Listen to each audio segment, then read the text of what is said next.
Realistic mechanics can drive the more immersive aspects of video games, but sometimes, why would you want that? The crap that can't happen is way funnier. Give me the nonsense, guys. Hi folks, it's Falcon, and today on gameranx, 10 unrealistic game mechanics that are hilarious. Starting off with number 10, it's Dying Light 2's falling to your death. Just land on a car. There are a lot of mechanics in Dying Light 2 that straddle the line of realism, but they're mostly easy to overlook because they're part of making the video game fun. But this is ridiculous. There's a mechanic where if you're falling from the top of a building, if you land on a car, you won't take any damage. That's fine to a certain degree. I mean, it doesn't really make any sense, but as a gameplay mechanic, it's whatever. But it only works when you're falling from a somewhat realistic height. But that's the thing. It doesn't matter how far you fall or for how long. It doesn't matter what velocity you have reached, be it terminal or otherwise.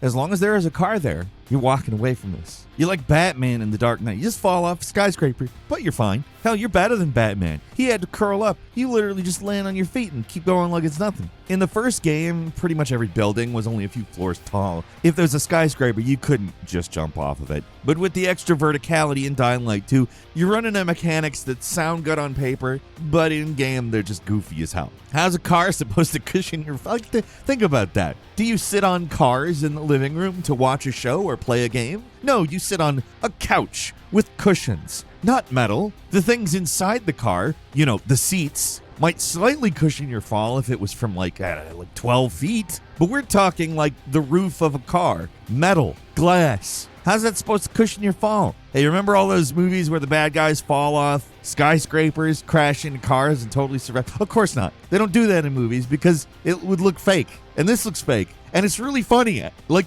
look at this. Look at the timing. Bloop. Oh, that was weird. I guess I'm gonna go to Burger King now. I don't know why. I don't know why he wants Burger King.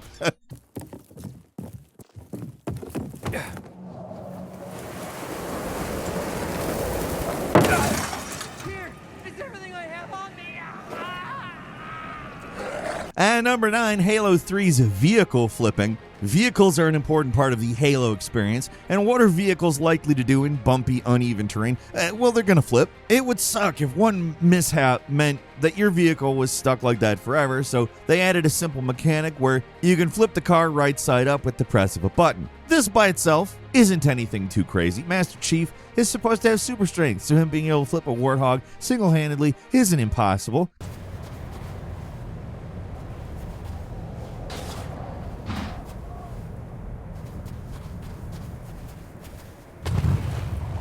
But when the vehicles get better, it's when it starts to look pretty silly. Like take, for example, the Elephant, right? The biggest pilotable vehicle in Halo 3. It only appears on the multiplayer map Sandtrap, and it's a beast of a machine. It's got multiple floors. It has its own vehicle bay, multiple machine gun nests. It's not necessarily even a vehicle. It's a mobile base. It's gigantic. It is classified as a vehicle in a Halo game, though, so that means you can flip it. Like, you really have to be trying to get this thing on its side, but it can be done. The game knows how ridiculous it is, too, so they lampshade it in the flip dialog box where they straight up ask how you did that.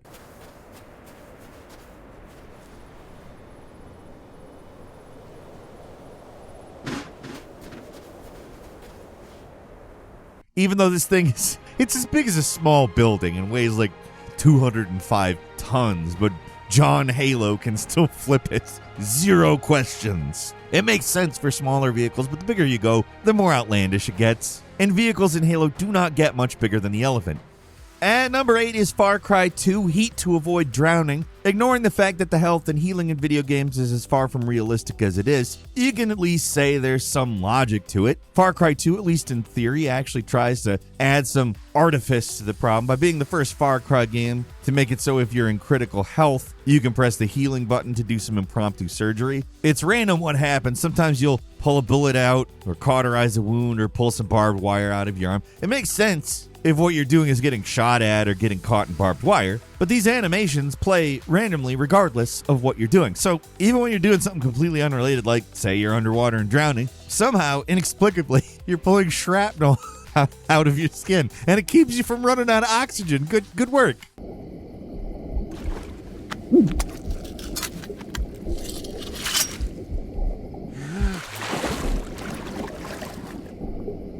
Here's the thing, Far Cry 2 is one of the only games in the series to make it so that drowning drains your health, but because of that, you can just keep healing yourself indefinitely, so it somehow is like even more impossible from this simple mechanic. They've made it so you can breathe underwater basically forever, as long as you keep yanking infinitely spawning shrapnel out of your arm, or whatever the game randomly decides you're doing. It's so dumb, and it makes absolutely no sense whatsoever. There's a reason why in later games you just drown. Otherwise, you run into absurd scenarios like this. You can't do this. It doesn't work. Oh, I sprained my ankle. Better pull the bullet out.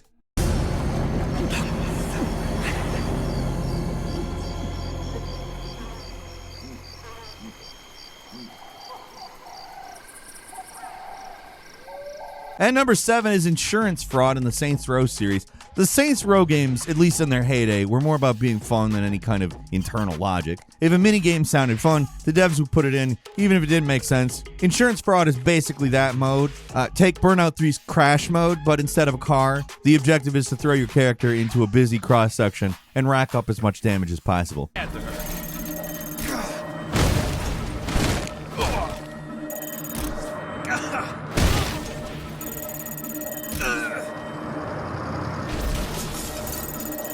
It's a play on a desperate person throwing themselves into traffic to get an insurance payday, which actually doesn't happen that often. Weird, I know. But it's that taken to an absolute extreme. Everything about this makes no sense. Why would you, the rich and powerful leader of a criminal gang, willingly throw themselves into traffic to make a not-so-quick buck? Like, I don't know if you know how lawsuits work, but they're not fast. And I don't know if you know how broken bones work. They don't heal fast. The premise is actually laughable, and the actual execution is even more insane. Somehow, you can control your ragdoll as you're flying through the air, and if you rack up enough damage, you literally explode. You, just a random person floating around the highway bopping into cars, suddenly blow up and cause a gigantic fireball, and guess what? You're completely unharmed. Well, aside from the cars hitting you. The explosion doesn't matter, though. It's dumb. Nothing here makes any sense, but who cares? It's fun as hell. And that used to be what the series was about. Move already! Keep out of the way! Nice view! Move already! At number 6 is Hulk Ultimate Destruction, Indestructible Civilians. Here's a superhero game that lets you get away with a lot of violent stuff, but because it's bloodless and no civilian technically dies, it's all okay. You're free to pick up innocent people, throw them full force into buildings, smash them into the ground from the tops of buildings, stuff that would pulverize these people into meaty chunks and a blood mist. But because you're supposed to be a superhero, none of it counts. Look, they're getting back up, so it's all okay.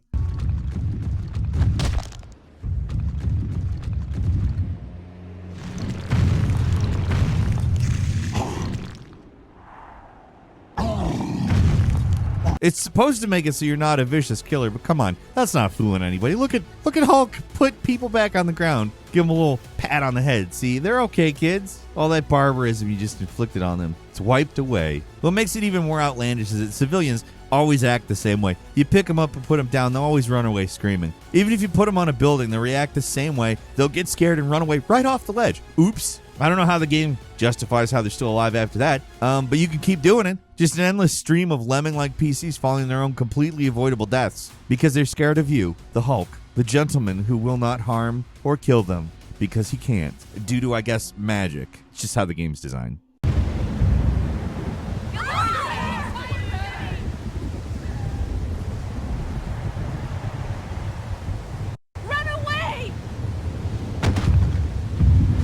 And number 5 is Batman Arkham Knight, the amazing non-lethal hit and run. Sometimes when a game goes out of its way to try to give an explanation why you're able to do something that's unrealistic, it makes things worse. In Arkham Knight, you drive a car. It's one of the big selling points of the game. You get to drive the Batmobile. Half the fun of driving games is to smash stuff, though, right?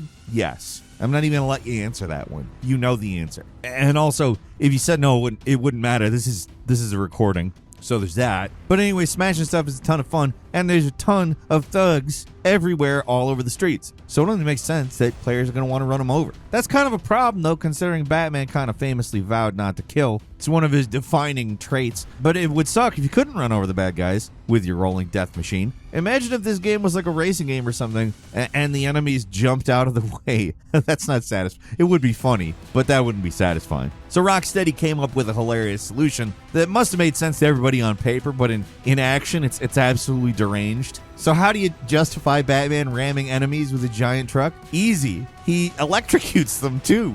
So in this game's logic, running into a guy with a moving vehicle going 100 miles an hour equals bad. But if you do the same thing with an electrified grill, it's non-lethal, humane takedown.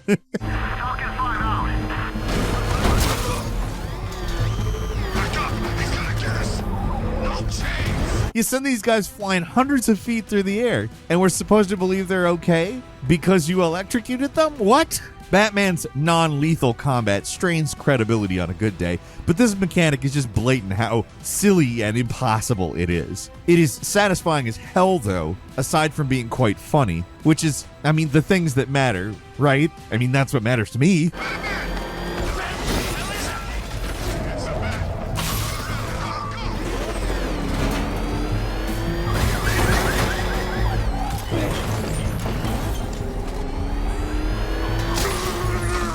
And number 4 is the Just Cause series Tether. Let's be clear here, absolutely nothing about the grappling hook in Just Cause makes any sense. This is a game where you can break your fall by grappling into the ground. You can be falling, aim the grappling hook at the ground, pull yourself to the ground, and that will break your fall for you.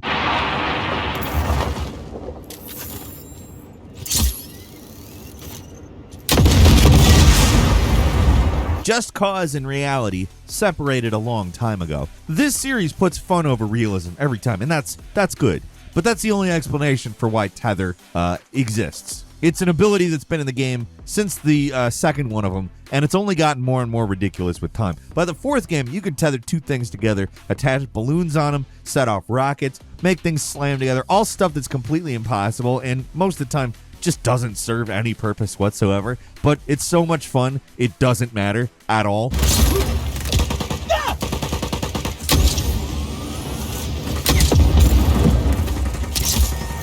This whole mechanic raises so many questions that it's not even worth mentioning them, other than the concept of physics, which, oof. Like, nothing about this gadget makes any sense, and it's all the better for it. Strapping rockets to things, tethering guys to cars, watching vehicles spiral out of control and crash into each other. It's endless entertainment. For the freaks like me, like us, I mean, don't lie, this is something you enjoy. The physics-enabled objects flopping all over the place. Come on, it's a thing of beauty. It's the best thing about the fourth Just Cause by a country mile. Just screwing around in this game is so much better than actually playing it.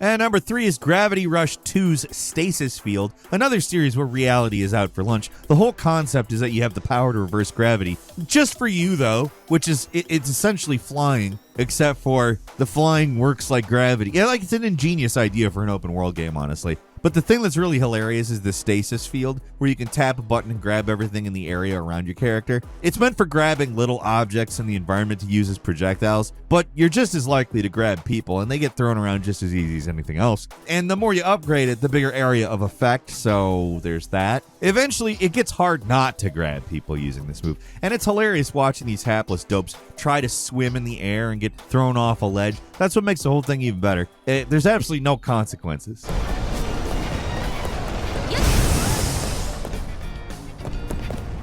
You're supposed to be the hero, defender of the city with your powers, but you're tossing innocent people around left and right. Many of them falling to inevitable deaths. It just never gets brought up. Nobody says anything. You're like the worst serial killer the world has ever seen, and nobody acknowledges it. And I don't know, there's something really funny about that. I guess you could call it ludonarrative dissonance if you really want to, but I just call it funny.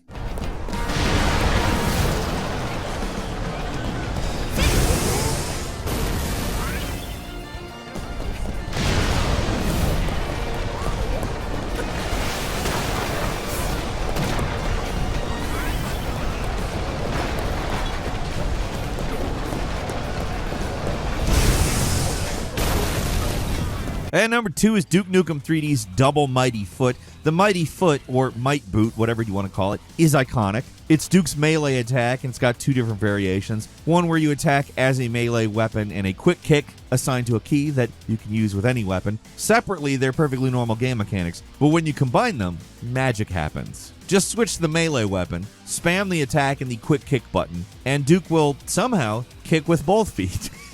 I mean, look at it. It's majestic. I'm not going to insult you by bringing up the many ways this is impossible. You know. You don't even have to think about it. It's like a naked gun gag, but it's unintentional in the code. At least I assume it's unintentional, because they did patch it out in a later version. Because God forbid you do something goofy in Duke Nukem 3D.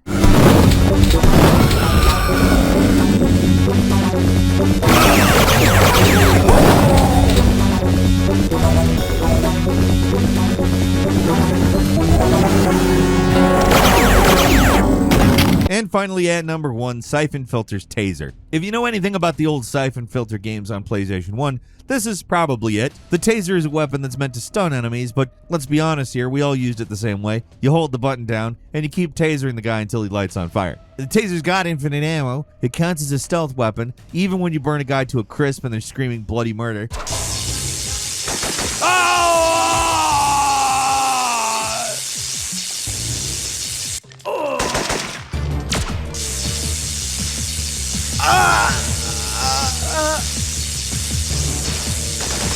And to make it even more ridiculous, it's got infinite range, so you can basically use it as an infinite ammo electric sniper rifle. It was toned down slightly in the sequels because, yeah, duh. What about that do I need to explain? But the taser never stopped being ridiculous. Nothing about this is realistic at all. I mean, how could a little handheld taser shock somebody with enough electricity to burst somebody into flames? A real taser usually has like a single charge in it and it's got to be replaced. But this thing has both infinite ammo and a battery that never drains. So as many volts as you can give out, it can. It's not realistic at all, but it's so satisfying to transform a man into an inferno that it doesn't matter. That's why everybody remembers the taser in these games. It's easily one of the best things about it. Totally absurd, hilarious, and a great element of the game.